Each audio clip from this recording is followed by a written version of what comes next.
The annual Virtual Rainbow brings together LGBTQ+ youth and their families, healthcare providers, community members, and other professionals to learn about and celebrate diversity and inclusion.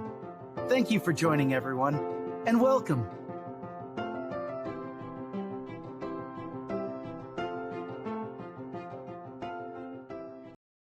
Welcome, everyone, to our session this afternoon. Very happy to welcome you all today. The title of this session is Religious Non-Affirming and Family Relationships Among LGBTQ Adults. It is my pleasure to welcome our speaker today. Sloan Okrey Anderson is a PhD candidate in the Department of Family Social Science at the University of Minnesota. Their research is focused on the experiences of LGBTQIA people who were raised in non-affirming Christian families, and the ways in which those experiences continue to impact LGBTQIA people into adulthood. Sloan currently works collaboratively with a local nonprofit that focuses on serving adults who have experienced religious and spiritual abuse and trauma. And you can read more about Sloan on our website. Sloan, thank you so much for joining us today. Thanks for having me. I'm happy to be here. All right, should I just jump in? All right, welcome everyone. I'm really grateful that you took the time to come and listen to me talk about this. Trying to get my cursor working. There we go. Okay, my name is Sloan. My pronouns are they, them. That actually is a picture of me. I used to have more hair than I have now, but I didn't get a new headshot since then, so here we are. I like to share a little bit about myself just so people know kind of what my connection is to this work. I am a queer, non-binary trans person. I was raised in a non-affirming Christian family. And I'm also a social worker, so it's personal to me, but in my professional life as a social worker, I spent a number of years working in nonprofit with LGBTQ youth and with their parents and families. And I found through that work that one of the most significant barriers to, receiving affirmation for these youth was the religion of their parents. And it was also probably the greatest barrier for those parents in kind of being able to arrive at a place of affirmation. So when I came back to get my PhD in human development and family science, I decided to focus on the experiences of LGBTQ people who were raised in non-affirming Christian families. I kind of thought that this intersection of LGBT and identity and Christian family would be something that a lot of people were studying, but I found that that was really not the case. There's a significant body of research looking at the personal experiences of individual queer people as they navigate their own relationships to faith, but I'm primarily interested in religiously motivated non-affirmation from families and its impact on well-being and family relationships over time. So the religious guidelines of most Christian denominations discourage outright rejecting behaviors like kicking a kid out of your house or physically harming them, but instead they are recommending that parents should practice kindness towards LGBT offspring while still resisting any kind of desire that they might have to deconstruct their beliefs about LGBTQ identity. And to some extent, the limited research on this topic seems to affirm that perspective, that kindness, even without affirmation, is enough to foster happy, healthy family relationships. Be kind, don't change your mind.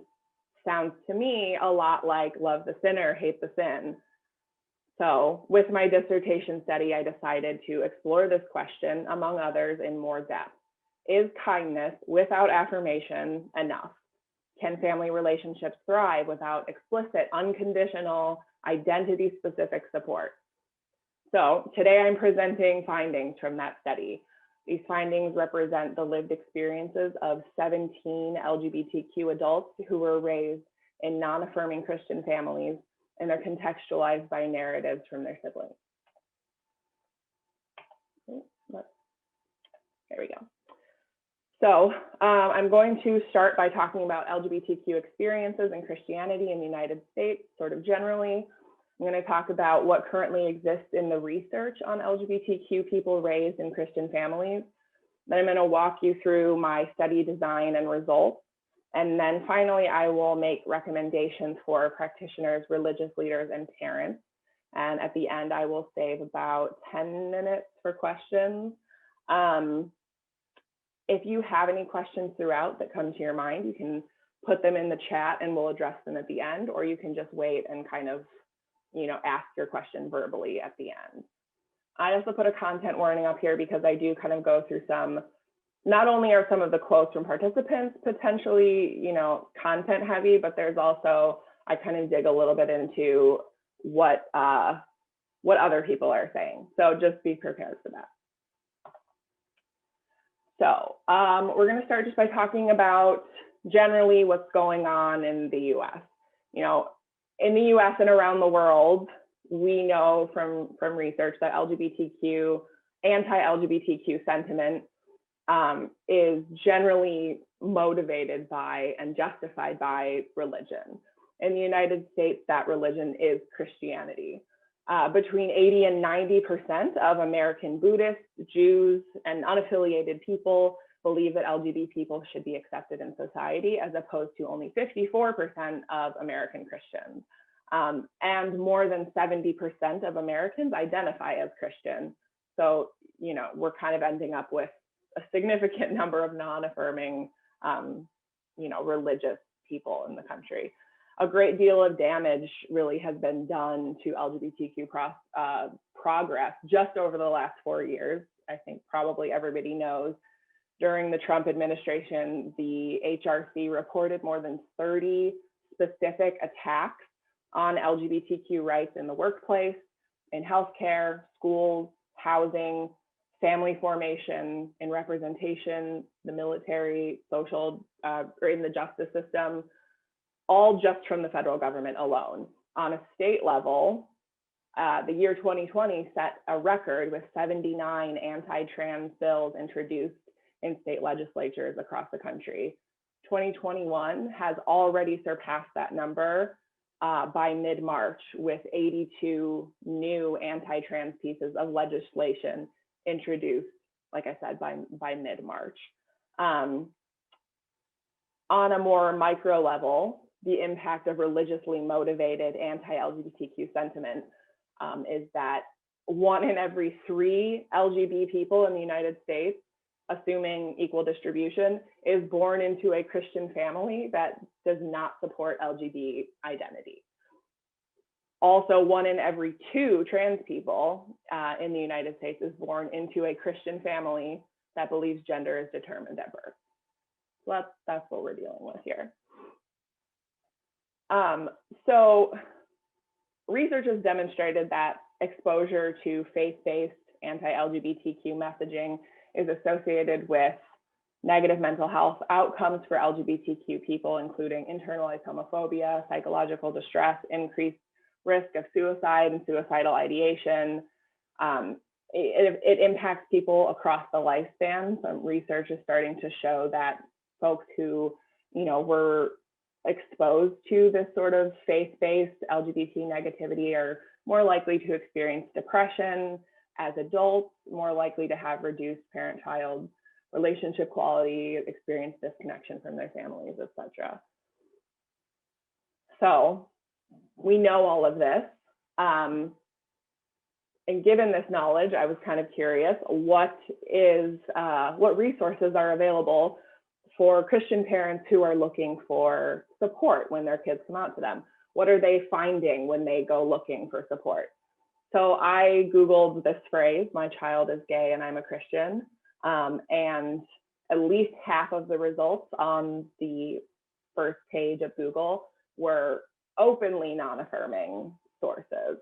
I'm going to walk you through a couple such examples, and there's a reason for it. I'm not just making us all suffer by reading these. One of the things on the first page right up the top was an article from Today's Christian Woman suggesting parents should find common ground with their child. and then moments later calling LGBTQ identity a captivity of a particularly entangling sin. Focus on the family tells a parent who writes in asking for support, above all, affirm your son. Great, but remind him that unconditional love does not mean love without concern.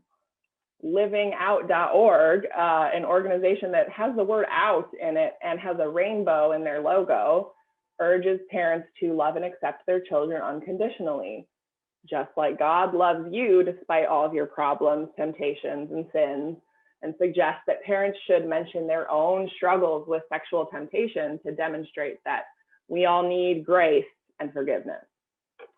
Another Focus on the Family article points out that parents might feel compelled to question or examine their own beliefs on the subject of homosexuality, but then very strongly encourages them to only conduct investigations in the light of God's truth and through a well-informed source seeking to honor scripture.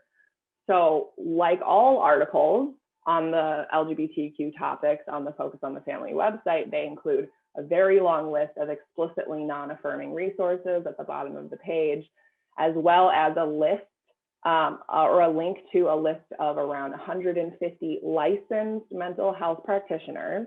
These are social workers, LMFTs, counselors, counseling psychologists who have been vetted by Focus on the Family and who provide specialized in biblical approaches to issues of sexuality and gender identity. So each of those articles is using some version of the word support or affirm, right? So we keep seeing that, support your kid, affirm your kid. But what do they mean by that? Because it's clearly not the same thing that I mean, right? In the early part of my PhD, I completed a systematic literature review of academic literature related to religion and LGBTQ identity. And I found that these words are used over and over again in lay literature and also in academic literature, and they often mean very different things. So there's 3 general definitions that you'll see out here. Full support is the idea of full theological acceptance of, advocacy for, and celebration of LGBTQ identities and communities. Partial support is this approach that says overlook gender and sexuality in favor of kind or compassionate behavior. And this could be something like, well, I don't agree with this, but as long as we don't talk about it, nothing has to change. You can come over, but you can't act like you're together, And the last one is this conditional support element, which is basically compassion and kindness for LGBTQ people, only those who actively reject their gender or sexuality, live a celibate lifestyle, and welcome monitoring and accountability. And this typically shows up in churches that have ex-gay ministries, which you'd be surprised there are quite a lot of them. So within this framework, we can see that most Christian denominations and organizations are advocating for either a partial or conditional support model for families and churches. So when you see churches and religious organizations using words like affirmation and support, maybe dig into that a little bit to see which one of these are they actually talking about. So the partial support model is actually also featured in academic literature. One of the most widely known and referenced studies in LGBT family research is the Family Acceptance Project. The Family Acceptance Project has been studying families of LGBTQ youth for over a decade and producing resources and materials for families, faith communities, practitioners. In their resource booklet for the Latter-day Saint Christian parents of LGBTQ offspring, they say, supporting your LGBTQ child does not mean that parents and other family members must accept behaviors that they consider inappropriate or against their family's standards. What it does mean is that children who engage in behavior or express an identity that is not approved by the family still need love and acceptance. So the Family Acceptance Project is centered around harm reduction. If you look on Google Scholar, also, by the way, the Family Acceptance Project central papers have hundreds, thousands of citations. These are very This is very central to LGBT family research, but it is centered around a model of harm reduction. So they've identified primary risk factors associated with LGBTQ youth mental health and suicidality. And their message to parents is basically, if you want your child to be safe, stop doing these things. So while harm reduction is really important, it doesn't speak to the parent-child relationship quality. It doesn't speak to family cohesion. It doesn't speak to the youth's emotional experience of their family or their sense of belonging. Other research has attempted to do that, to look at those elements. Most of it suggests, though, still that a partial or conditional model of support is sufficient for maintaining close relationships. But there's a number of issues with this body of literature. So first of all, there's less than a dozen studies on this topic specifically, and half of them exclusively interview only Christian parents of LGBTQ offspring. An obvious issue with that is, you know, obviously you're tending to get one very specific perspective, right? Parents will tend to over-report positivity in their relationships, especially when you're doing a face-to-face interview and not just a survey. There's a known element in research that you know, is like a desirability effect, that people will self-report more positively than in order to appear better to the person who's interviewing them. But another issue is oversampling affirming parents. So when you're asking parents to come and talk to you about their relationship with their queer kid, the parents who self-select into that study tend to be the ones who feel most comfortable and confident having that conversation. And those tend to be affirming parents, right? So rather than capturing a range of nuanced experiences, we end up with an overwhelmingly positive narrative around coming out in a Christian family. Another issue with this body of literature is that many of these studies focus on measuring relationship improvement since disclosure. So they'll ask something like, since coming out, has your relationship improved, worsened, or stayed the same? And when participants report that their relationships have improved or stayed the same, regardless of whether or not their parents have changed their beliefs, the study is published as evidence that full support and affirmation is not necessary for a good parent-child relationship, right? Because people are improving regardless. Just wait it out, it'll get better.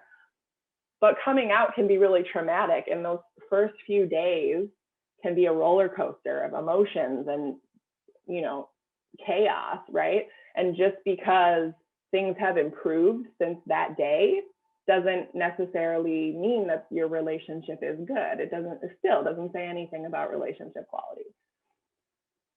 The last issue here is that a significant number of the studies in this small body of research are coming out of research centers at conservative Christian universities from authors who write for anti-LGBT lobbying organizations, authors who have published think pieces on the dangers of marriage equality. It is really not uncommon for these studies to draw conclusions that make recommendations that are not appropriately grounded, even in the findings of their own study. So for example, in one of these studies, parents talked about how uninvited psychoeducation from therapists was very upsetting for them. When they went to a therapist for help after their kid came out to them, the therapist being like, just so you know, your kid is gonna kill themselves if you don't stop this, right? Like that was difficult. So people reported that. And then the authors reported that finding and suggested that clinicians should instead provide non-affirming resources and referrals to parents who have non-affirming beliefs. That recommendation, not only does it not actually follow from what the parents even really said in the study, it's also, you're suggesting that clinicians should do something that is likely against their own code of ethics as a practitioner, right? So that's just one example of kind of the ways that you see ideology kind of creeping into this area of research. So After scrutinizing and assessing that body of literature, I decided to center my own dissertation research around answering some of the unanswered questions and filling some of the gaps in that body of literature that I just described. So my goal was to explore and describe the family environments and relationships across the lifespan for LGBTQ people who were raised in non-affirming Christian families in the US. I wanted to look at family relationships before coming out, in the days during and after coming out, and in the months and years since coming out. I also wanted to get a secondary perspective on the family environment and family relationships. So I decided to include siblings in the study as well. Something that comes up in family research a lot is when they're trying, when you're studying a family environment, it's sort of a systemic level topic, systemic variable. So the studies that include multiple individuals from within the same system are just regarded as more rigorous because you're including multiple perspectives. So it's not that I feel like LGBTQ people can't speak to their own experiences, but rather that I wanted to produce something that was really going to sort of silence a lot of naysayers who might have an issue with my findings, right? So the sample consists of 17 LGBTQ adults and one of their siblings, for a total of 34 participants. Each participant completed a religious family environment survey, a family map, kind of like a genogram or a family tree, and an interview over Zoom that lasted an average of about 90 minutes. Siblings were interviewed separately, not together. Participants were recruited online through Facebook and Instagram affinity groups, and everyone who participated was paid $50 as compensation for their time. I specifically recruited only Black and African American participants for the first 2 weeks, 2 or 3 weeks. There's a Martin Luther King quote, I believe, where he said the most segregated hour in America is on Sunday mornings. I found that to be very true, and I wanted to make sure that my study was exploring American Christian culture, not just white American Christian culture. So my sample came out to be 41% white and 41% Black African American, 18% Black African immigrant African American. And then the sample includes cis and trans men and women, as well as a significant number of non-binary folks, I think about a quarter of the sample. Participants represented 8 different Christian denominations and hailed from every region of the US, with the majority in the Midwest and in Texas. So the interviews focused on family environment during childhood, adolescence, family reactions to identity disclosure, and then family relationships now in the months and years since coming out. So these are questions that I asked that are relevant to the findings I'm presenting today. The interview was significantly longer than this, but these are basically just, an example of the types of questions that I asked. So I'm gonna talk through my findings. Essentially, the big themes I'm gonna talk about today are anticipation, disclosure, and moving forward. So first of all, anticipation. Around half of the participants waited until they were independent to come out. So some were living independently, some were even married, some were financially prepared to move out if they needed to when they came out. Others who really didn't have that option were coming out immediately before an imminent separation. So like the day before going back to college, the week before, you plan to move in with a friend, or the end of the school year, like the day before starting a really packed summer schedule or going to summer camp, the last day of spring break, that kind of thing, right before mom goes on a business trip, right? So we kept seeing that over and over again, people waiting until right before a separation to go. Physical distance was not an option for everyone. And those who didn't have that option, I want to say it was across the board, every single participant discussed emotional distancing. So I'm going to be reading quotes. I'm going to pop them up on the screen as I'm reading them. I'm putting a snippet up on the screen, but I'm reading a longer quote. So just so you know, if you're like looking for what I'm saying, not all of what I'm saying is going to be up there. Porter said, the nature of a lot of my relationships, I found that when I realized I was gay, I made distance. It was instinctual to make some distance with people just because of their views or how religious they were, maybe out of lack of maybe out of like self-protection. I know that that's when I'm close to people, I just want them to know everything about me. So I think there's a part of me that was just like, I can't. Jesse said, before coming out, I didn't even want to be around them because it just gave me so much anxiety. My parents, my older sister, I just avoided them. And when I was with them, I was just so anxious and just didn't want to be there. Oswald said about his dad, I was just thinking, how am I going to tell him? I'm disappointing him. I'm going to let him down. And that made me drift from my whole family. I just drifted away. Luna said, I felt like I had to hide when I was a kid. And my dad wanted to tell me that if I had been honest with him, I would have had a different experience. But like, how could I be honest if I don't have a foundation for explaining what's actually happening? Titus said, I really didn't want to let people get to know me or get to know people, because long story short, I felt like in the end, they don't know me. I kept people at a distance for sure. Each of these participants also mentioned that their parents mistook their emotional withdrawal for just adolescence. So like they were totally withdrawing emotionally, and they were like, and my mom didn't even notice because she thought I was just being a teenager. Most participants described reactions to coming out that were very highly emotional. Some received immediate love and reassurance, but most were negative, ranging from 3 months of silent treatment to extreme harassment and violence. When asked, is your relationship better since coming out, like the question that's typically asked in other research studies, most participants affirmed that it was better because the distance between them and their parents wasn't their choice anymore, better because they weren't afraid that someone else would out them before they got a chance to do it themselves, better because they weren't trying to hide anymore.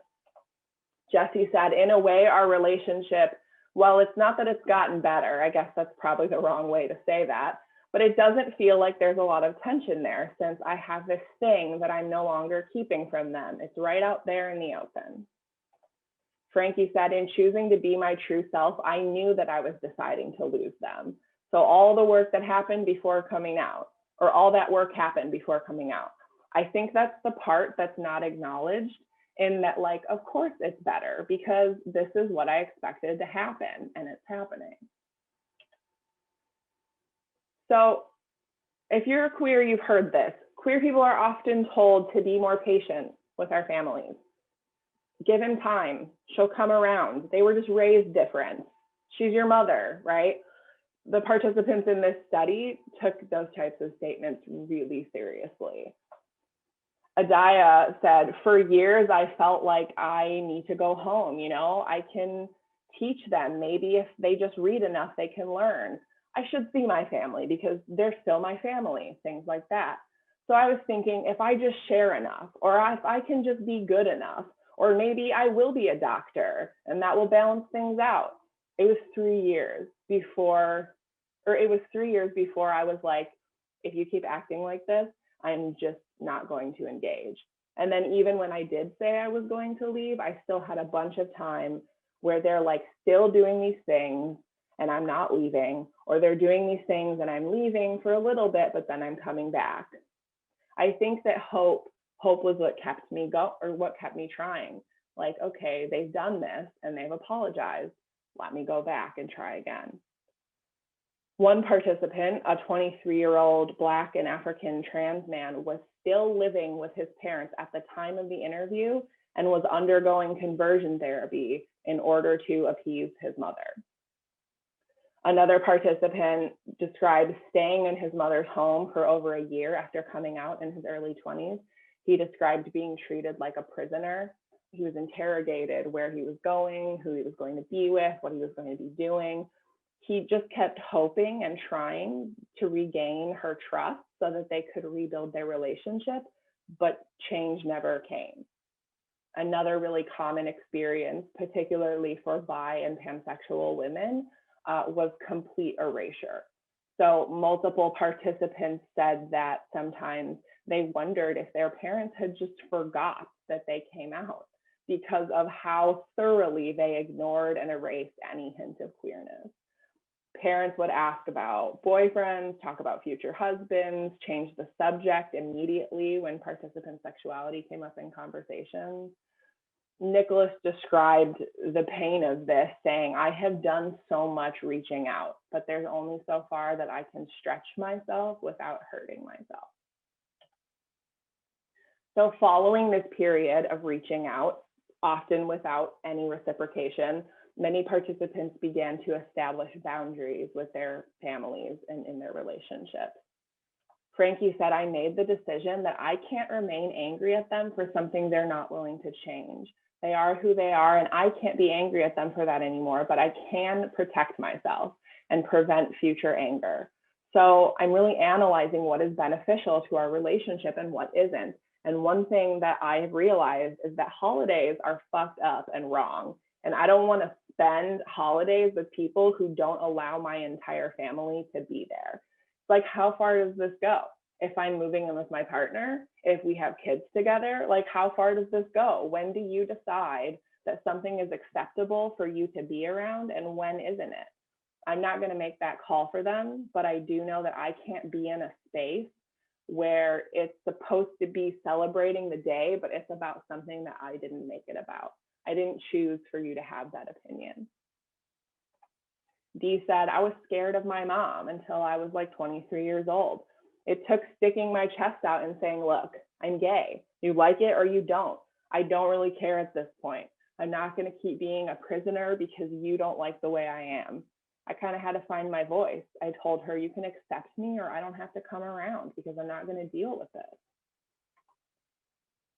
Sammy said that a week into undergrad, I called my dad and I said, I have a girlfriend. And he told me, you're going to hell. And we had a huge argument. I didn't talk to him again until the end of sophomore year. So we went 2 years. He was really upset that I wasn't talking because at that point he was like, I don't know what happened with you in your life. And I was like, well, that's what happens when you treat people that way. So even before he started believing that God loves me anyway, he started changing his tone because he wanted to have a relationship with me. Most parents represented in this study had not become affirming. In fact, only one participant had 2 openly affirming parents. 2 participants had 1 affirming parent and 1 not affirming. 7 more reported some known or suspected change, but mostly uncertainty. And 7 reported that their parents' beliefs had not changed at all. And the lack of affirmation was chipping away at their relationship. Grace said that when she finally moved out, we were still talking, but she would make slick comments. But the relationship was to the point where I was like, I'm not denying you making those comments. You know what you said. So I'd be like, okay, gotta go. And she recognized that that's the quickest way to get someone off the phone. So she saw how I got a little distant. Luna said, with my dad especially, it's like we don't have enough of a shared reality to have any real emotional connection. Dee said, I find myself being very standoffish. It's like I'm here, but I'm not all the way here. I'm not all the way comfortable. What my mom didn't understand was that she pushed me away. And then she would call me and say, like, why don't you come see me? How come you don't talk to me? I didn't stop going around my mom because I couldn't get my way. I stopped going around because it was toxic. It was a toxic environment. Nicholas said, you know, there's still that continued emptiness because they're my parents. And especially in a Black family, wanting them to be proud of you, feeling like you're a disappointment, that had a lot of weight and power and energy. I wasn't going to allow them to have that anymore, so I took it back. So yeah, there's still those days where I'm really sad. You know, I'm a mile away from my parents and I hardly see them. But I'm able to take a step back and be like, I've done a lot of things and I'm a lot of things for a lot of people. It's sad that they aren't able to see that or take part in that, but hey, that's their choice.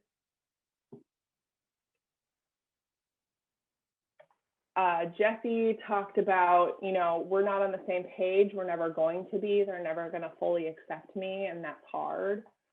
Herb talked about he went to college and he was on a date with a cute boy and his dad FaceTimed him and he answered and said, hey, I'm with somebody. And his dad said, oh, I'll call you back later, and hung up. And he said, I don't want to talk to him about the deep things because he doesn't want to know about the deep things. He doesn't want to know me. He doesn't want to know about my life in a deep way. So I didn't include any sort of sibling analysis in my talk today, but I think it's really important to take a minute here to talk about how when I was interviewing siblings, I asked them to describe how they perceived the relationship between their LGBTQ sibling and their parents. And over again, sibling participants describe relationships as fine, healthy, close, or all better now. And then I would talk to the LGBTQ sibling and they would describe polite, cordial relationships that were ultimately hollow. They described heartbreak as their once close relationships with parents diminished down to chatting about the weather. I think this is a really excellent example of how no person, no matter how close, because a lot of these siblings were best friends, no matter how close, can accurately describe someone else's experience of relationship. So in my study, I asked people, is it important to you that your parents change their beliefs to be fully, unconditionally affirming of your identity? 10 people said yes straight away, but 7 people said no. So I wanted to dig into that. So first of all, 3 of my no's were folks who said, you know what, no, I'm okay with non-affirmation. But then when asked, okay, but what if you had a queer kid? Then they all said, actually, yeah, I would want that for my kid. So, you know, we had Charlotte talking about, when I think about the environment that I was raised in, I don't want that for my kids. I want my kids to have wildly supportive, we will walk in the pride parade with you family. AC said, I don't want to have kids and neither does my sibling, but if we ever did, I would hope they could have affirming grandparents. Audrey said, I don't need theological affirmation, doesn't make much difference to me, but that would be different if I had a kid who was queer. I feel quite comfortable where I am. I feel very solid in my husband's acceptance of me. I feel like I don't need that from my parents, but if my kid told me they needed that from their grandparents, that would be a conversation we would have to have. So then the remaining 4 said, I'm okay with non-affirmation because I have to be. Frankie said, I guess what I expect and what I think is ideal are 2 different things. I don't care about what they believe, but I totally think it's a current compartmentalization because there is so much of me that's like, well, I have to be fine with this. Jesse said, ideally, I would want them to be on board. I think I've come to terms with the fact that they're not going to be, and I have to be okay with that. Herb very eloquently said, I've been a grown up since I was 13. I don't care what they believe because I don't need parents. So I asked the question again, imagine an alternate reality where you can have the ideal, perfect relationship with your parents. In this alternate version of reality, you can even change who your parents are as people. But in that alternate reality, is affirmation important? Is it necessary for the relationship that you want? And 14 people said yes. So we're talking about affirmation, and Frankie said the ideal would be, I want to sit down at dinner with my parents and have them judge my girlfriend based on her personality and character and not based just on the fact that we're gay. I don't think they could do that while still believing that being gay is wrong. Charlotte said that she wants to know that her parents are theologically supportive of the LGBT community, but not just like for their gay daughter, but for the trans community. And that it wouldn't just be a non-issue, but that they would understand that the church has done serious damage and that they would be actively working to fight against it. That would be the perfect situation. Sammy said, well, if he could be more accepting and happy and less tolerant and polite. And I would never put on a wedding dress and get walked down the aisle. But if I wanted to, I would want him to want to walk me down the aisle and not just attend the wedding. And he wouldn't do it. Even though I don't want it, he wouldn't do it. Adiah said, I think this really sums it all up. Even if they were able to be nice and polite, I would still know. I would still be like, okay, you think I'm a deviant. You think I'm a pedophile. I truly know what you believe. And until you're going to approve of all of me, well, I require more of them now. So, implications. First and foremost, non-affirmation is a barrier to intimacy. A harm reduction model encourages parents to stop engaging in dangerous, rejecting behaviors, which is a really important message and an important first step. But these findings suggest that without full affirmation, LGBT people can become emotionally guarded and increasingly distant from family. By exploring relationship quality and not just relationship changes, I was able to identify the ways in which non-affirmation is a barrier to intimacy. And by removing the context of what participants thought was possible for their families, I was able to learn more about the types of relationships that participants truly desired from their parents. And for almost everyone, that ideal relationship required affirmation. Another really important implication from these, sorry, I need a drink of water. I talk really fast. Another important implication from these findings is that parental responses to coming out should not be focused on maintaining a relationship, but rather on rebuilding a relationship. Without exception, participants described withdrawing emotionally and sometimes physically from their families for months or even years in anticipation of coming out. Hearing non-affirming messages at home or even just at the church that their family attended instilled a deep sense of fear and uncertainty that if my family really knows who I am, they won't love me anymore. And by the time an LGBTQ person comes out to their religious family, they may have already emotionally retreated beyond the parent's ability to connect.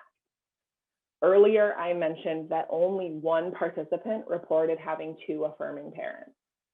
That participant, a Black gay man in his mid-20s named Oswald, he came out to himself 5 years before coming out to his conservative immigrant parents. He and his brother were so prepared for a negative reaction that they planned, as soon as the word gay leaves your lips, you need to run. So they were expecting violence, but that's not what happened. Oswald's mom and dad stayed up talking all night, and they came to the conclusion that they must have been wrong about homosexuality because they knew their son and they were ready to change. Oswald's dad made an appointment with a psychiatrist that same day, and he said, it's not because I think there's anything wrong with you, but rather I can't imagine what you must have gone through in these past 5 years, knowing what you know and living in this house. I don't know what kind of damage was done to you during this time. So I want to go together to make sure that you're okay and so that we can learn how to do better. So Oswald's parents recognized that even with the most affirming response imaginable, their son was still emotionally out of their reach. And this is a really important lesson for parents and also for clinicians who should be equipped to help families repair relationships in the wake of identity disclosure. So finally, I want to talk about appropriate strategies for mental health practitioners and clergy who are working with Christian families of LGBTQ offspring. When a therapist, a social worker, or even a clergy person is working with a family that is facing enormous change of some kind, anxiety, grief, fear, the appropriate response is to validate emotions and then help the family move forward by leaning into ambiguity, developing cognitive flexibility, and making new meanings in their new reality. For example, when grandma dies, you have to come together as a family to reimagine your family holidays. Who's gonna host? Who's gonna make the deviled eggs, right? You have to start new family traditions to memorialize her. If a family can't be flexible, if they can't reimagine new ways to be as a family, then they're going to stop getting together. They're going to stop having family holiday parties, and the family is going to drift apart.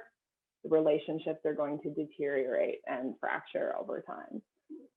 For many Christian parents, a child coming out is the manifestation of their greatest fears. They might worry that they won't be able to spend eternity together with their child. They might be grieving for the person that they imagined their child was going to be.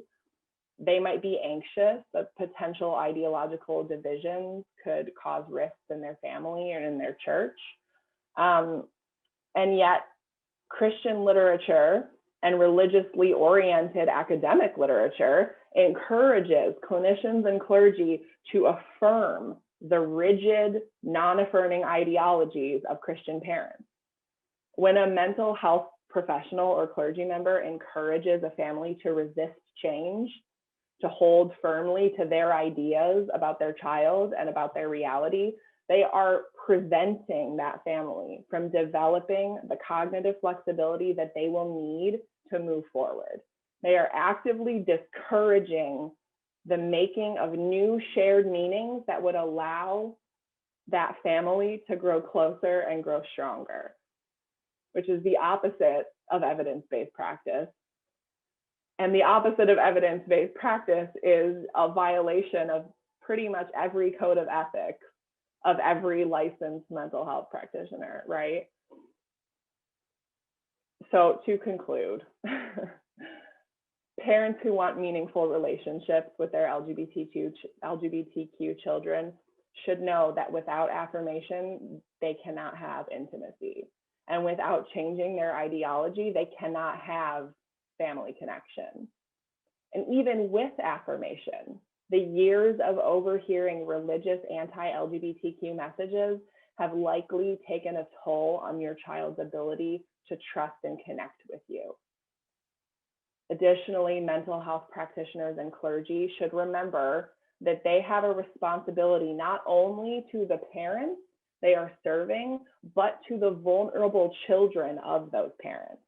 And they should know that without embracing ambiguity and making new meanings, families cannot move forward. I have up on the screen my for my study, the @Queer Raised Christian. It's on Instagram and Facebook. If you're interested in following more stuff that comes out from the study, you can go there. If you know people who need affirming resources, queergrace.com is fantastic. It's an encyclopedia of all things Christian and queer, and it's literally so good. Go there, check it out, send it to everyone you know. We can do questions now. So if anybody has questions that they didn't put in the chat, feel free to unmute yourself and ask now. I would love to talk about whatever you're curious about. Sloan, that was really amazing. I've seen a lot of PhD candidates, and I can't remember one that gave a more professional presentation. So kudos for all the good work that you've done and really amazing research. We've got plenty of time because we are taking a break, a 2-hour break for the afternoon. So we've got all the time we need. Please unmute yourself or type your questions. Sloan, I'll give you a chance to look through the chat there. And yeah, there's a lot in here. I was trying not to look so I didn't get distracted. So do you want to take a audio question first, or do you want to try to look questions first? You know what would help me is if you, Paul, if you could look through and just ask me questions verbally that are in the chat. I think that would be helpful. I'm happy to. And then if anybody has other questions, just unmute and go ahead and ask. We'll just kind of popcorn, whatever. Perfect. May I ask a question, Sloan? Yeah. Thank you. My name is Primrose Igonor. I have introduced myself at another session. I am psychology faculty and the Belonging and Equity Coordinator at the college where I work, Marian Technical College. And this is really a new area for me, LGBTQ+, because I'm personally not LGBTQ+. I don't have anyone in my family. And so I'm very conscious, especially as a Black person, of not committing microaggressions. So, inadvertently saying the wrong thing. Although my intention might have been good, the impact hasn't been well received. So we talk a lot about that as Black people, especially, when we think about what's happened with George Floyd and all of that. How does that relate to LGBTQ+ issues? Is there such a thing? I'm sure there's such a thing as microaggressions, against LGBTQ+.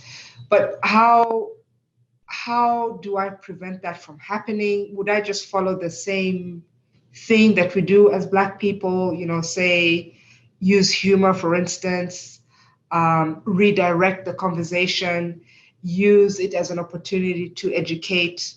If you could speak to that, I'd really appreciate it. That's a multi-part question, it kind of speaks to, it's been a really good and interesting and important, I think, experience for me, having so many Black and all Black participants and also Black participants from African immigrant families. I'm really kind of getting,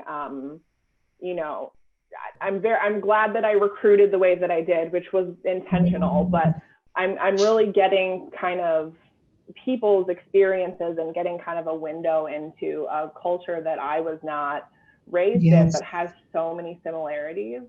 I don't really know that I have advice for Black people on how to interrupt anti-LGBT language in Black spaces with other Black people. I think that I'm sure there are numerous resources from Black LGBT people that sort of speak to that experience. What I can say, though, is I have found two interesting things in interviewing Black participants. One, a number of things, but two things that stand out and that are relevant here. One of them is that over and over again, I've heard Black people talk about how in their churches, in Black church spaces, there are often queer people there, and everyone knows that there are queer people there, but it's sort of like a don't ask, don't tell type of experience. So there's more queer people in Black church communities than there often are in white church communities. Wow. Partially because I think Black churches are often very community based, and it's sort of about who locally goes to the church that is local, as opposed to white churches, which tend to be like, there are 17 of them on one street, so you can just drive until you get one that matches your ideology perfectly, right? So the community orientation of Black churches tends to mean that there are more queer people in community in church. So I think that's an interesting element to remember, that even in church there are queer people there often, and also that Black people who are still religious may not have access to or feel comfortable attending affirming churches because they tend to trend very white, and they tend to not have the same spiritual experience in a white church that you will be familiar with from a Black church. So those are just kind of experiences that I've seen that are relevant to people. The other thing that I've seen is that Black LGBT people tend to have this opinion that Black communities are necessarily more homophobic than white communities. And I feel the need to just interrupt that a little bit and say, I think that's a weird white supremacist stereotype that we have, but it's very much not true in my experience. There's the exact same things are happening in white spaces. They're just often more veiled. So those are two things that I would interrupt as a white person, to just say, like, actually, white people are just as homophobic, and actually Black people tend to feel like they can go to church still more often than white people do. I so appreciate your response, and especially your cultural humility. I really appreciate that. Thank you. We have a couple of questions posted in the chat, and I'll read those, Sloan. One from Elizabeth and one from Tiffany. I'll start with Tiffany's. Tiffany says, I'd be curious to how these results would vary across religious denominations, like evangelical, Catholic, Baptist versus United Church of Christ or Unitarian Universalist. Yeah, so I only recruited participants who grew up in non-affirming Christian households. So if you grew up at Unitarian or, UCOC, like a lot of the time, if you're going to a church with a rainbow flag outside, you don't have non-affirming parents. So I think just a lot of people self-selected out. That said, there were folks who were Methodist and, some of these other denominations that are starting to like splinter around these topics. And in those spaces, it can vary wildly just based on who the minister is that's placed in your community. I have found the biggest difference denomination-wise tends to be, other than the white church, Black church divide, which is enormous in its own entire conversation. The biggest difference in denomination tends to be the way that the church is either governed, in that, like I said, if you have a Methodist church, you could just have a random minister placed there who happens to be affirming. So that can be a positive experience for people. As opposed to like an evangelical non-denominational church, which very often has absolutely no structure of accountability to anybody above. And the people who are there are getting, followers based on their personalities. And it tends to be, a very different environment. That's one of the big, differences that I'm seeing denomination-wise, and also like how they theologically understand LGBT identity. Like, is it a sin? Is it a cross you have to bear? Is it a demonic possession? Whatever. Those sort of tend to differ across denomination as well. Elizabeth is asking, and I'll read this one out, a comment and then a question. And considering that our relationship with our parents is the first and perhaps most impactful of our lives, the repercussions, never mind collateral damage to other family members, intimate partners, etc., of parental rejection are no doubt even more enormous than you've described here. Thank you so much for sharing these people's stories and your research, enormously powerful information. Here's the question. Do Oswald's parents do any kind of outreach about this? How did they have the tools to respond so well? I love telling Oswald's story because I have told it probably 30 times and I still like almost cry every time I talk about it. Yes, so that he grew up Catholic in a Black Catholic church in a city in the South, very, very conservative space. But his parents started a support group, a support and education group out of their church for parents in their communities, so mostly African American, some African immigrant families in their community who had LGBT children and wanted to learn how to be better. Right, so they're still running the support group years later, and Oswald comes back to speak sometimes to the group.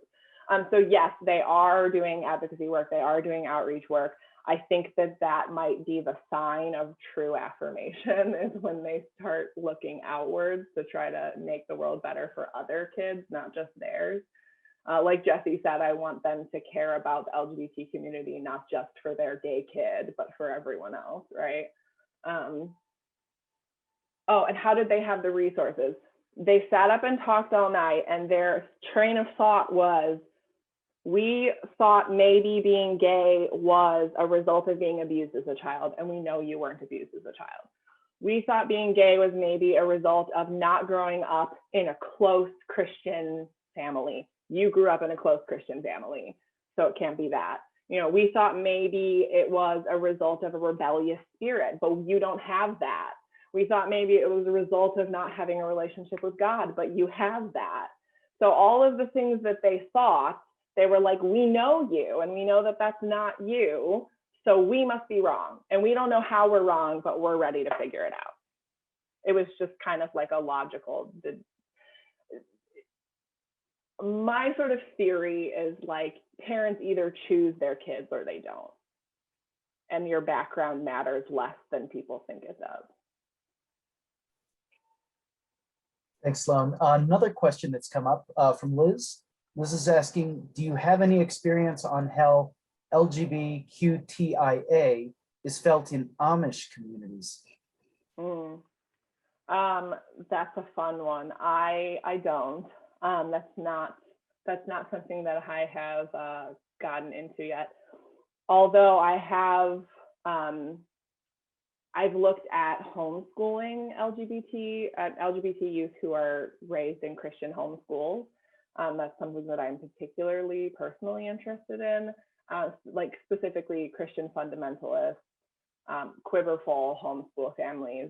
There was a survey that went out in like 2015 from a homeschool organization or a homeschool advocacy organization. And so, you know, those communities tend to be like the long skirts, long hair, head covering kind of experience. And it's a very isolated experience. And I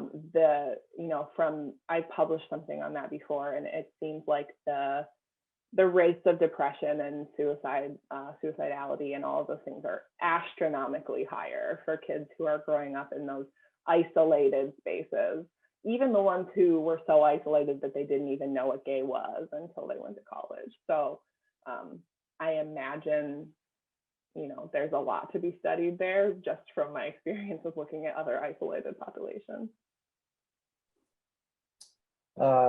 Want to see if there's anyone else that I've missed on the chat. I don't think so, or anyone who would like to unmute themselves and ask a question.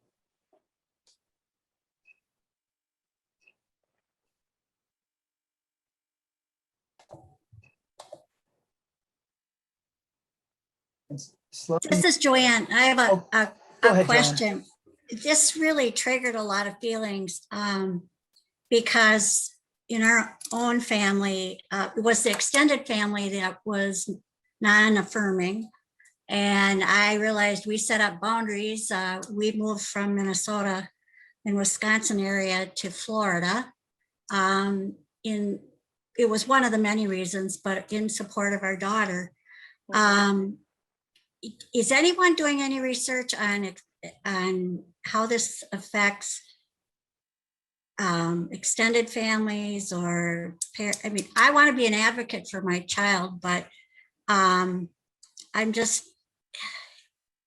we have essentially written off a big part of our extended family because of this. And I'm not so sure I don't know. I'm not quite sure if we handled it well. Yeah, I mean, that's not an uncommon story, unfortunately. Sort of that experience of losing in your entire extended family. I mean, I've seen that exact narrative multiple times, even just in these interviews. You know, if cutoff is what you have to do to protect yourself and protect your child, you know, then it's the right thing to do, you know, and that's what we saw. That's what I saw in my data was, and there's so much like shame associated with it too. You know, people are telling me, yeah, I had to stop talking to my mom. And even after telling me terrible things, like my mom slashed my tires, or my mom, like terrible things that their parents did to them when they came out. They're still feeling guilt and shame about having to cut them off. And it's like, it's so normal to feel those things. And I also think, I just think that that's something that people need to understand, is that, like, you know, you can only give so much of yourself, right? You can only try for so long before it's like not safe for you anymore and safe for your mental health. So yeah, if cutoff is what you have to do, then it's what you have to do. Thank you.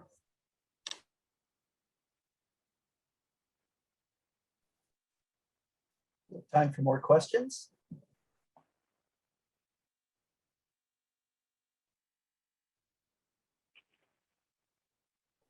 Sloan, I've got one. What are your plans when you finish? Do you have any thoughts on what you plan to do? And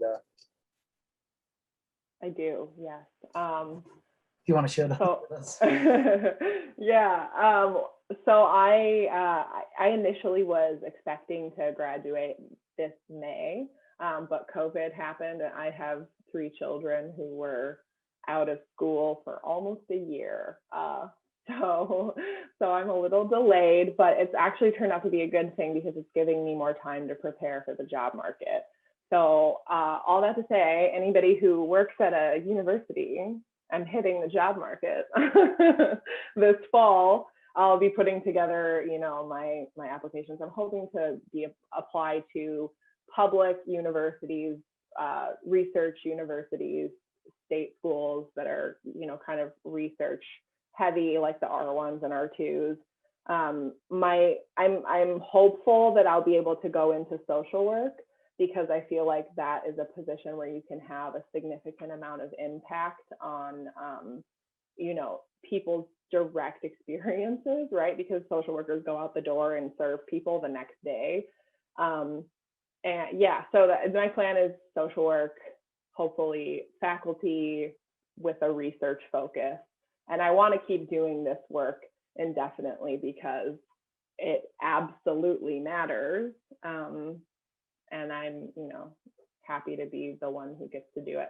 There's a lot of other really great scholars who are doing work similar to this, or, you know, a smaller or a different piece of the larger pie of religion stuff. So I'm excited for sort of future collaborations and that kind of thing too. Well, wonderful. I want to give anybody else one last chance to ask a question. Sloan, we'll leave the room open for a minute here so you can look through the chat again. So grateful for your time and sharing your expertise and these really amazing data. Thanks so much. Appreciate it. I want to say thanks to the people who left their cameras on during this, because seeing people's facial expressions helps me know if I'm like, if it's getting across. So I appreciate that from those of you who left it on. That was just a couple faces was enough. Wonderful. Thanks again, Sloan. Thanks for everybody for joining us. Again, you'll log in just under 2 hours, 4 o'clock our local time, that's Mountain Time. We'll be starting with a couple of concluding great sessions to end our first day of Rainbows Over the Rockies. Thanks again, everyone. Appreciate you joining us, and we'll see you hopefully in a few hours. Bye now.